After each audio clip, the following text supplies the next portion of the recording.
जय श्री गणेशाय नमः। जय कुलदेवी नागनेची माँ नमः। गोस्वामी परिवार गांव वालेरा ढूंढ में पधारे हुए सभी मेहमानों का हार्दिक स्वागत एवं अभिनंदन करता है। शुभ ढूंढ महावीर गोस्वामी गिगारी।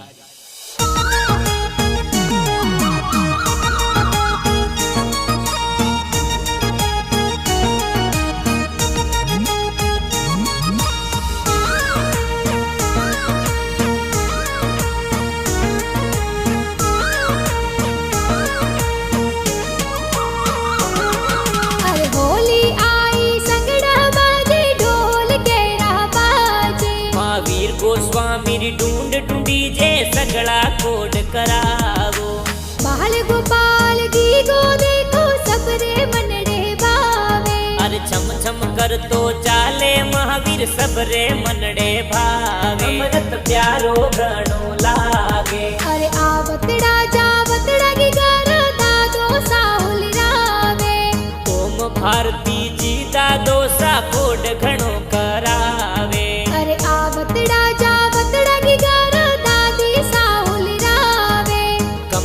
देवी दादी सा ए जोंजरिया घड़ावे। अरे घड़ा हुसीला दादा दादी जोंजरिया घड़ावे।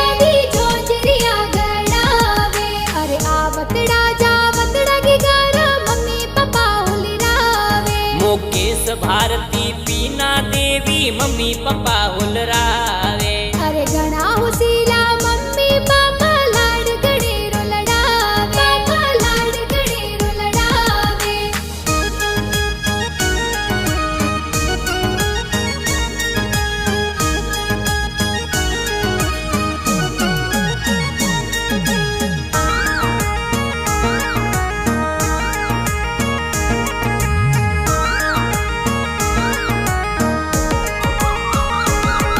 अरे आवतड़ा जावतड़ा की गारा काको साहुल रावे। घना हुसीला राहुल भारती काकुसा लाड लड़ावे। अरे आवतड़ा जावतड़ा की गारा बुआ साहुल रावे। नीतू अनीता जिया पूजा बुआ सा ड्रेसों लावे।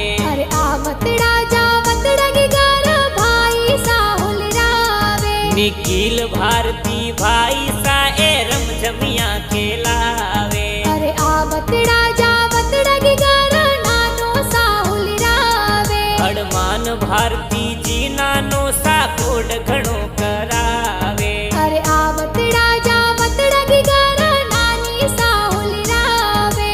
लीला देवी नानी सा दोइत्रे ने लाड लड़ावे। अरे घना हुसीला मामो सा ए ढूंढ प्यारी लावे। ए ढूंढ प्यारी लावे। अरे घना हुसीला नाना नानी जोंजरिया रे लावे। जोंजरिया रे लावे।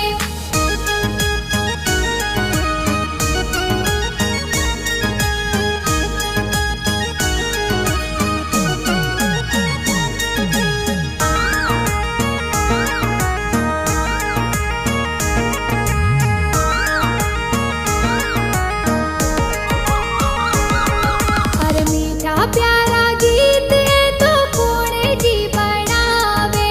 सिंगर छत्तर देवा सिराड पर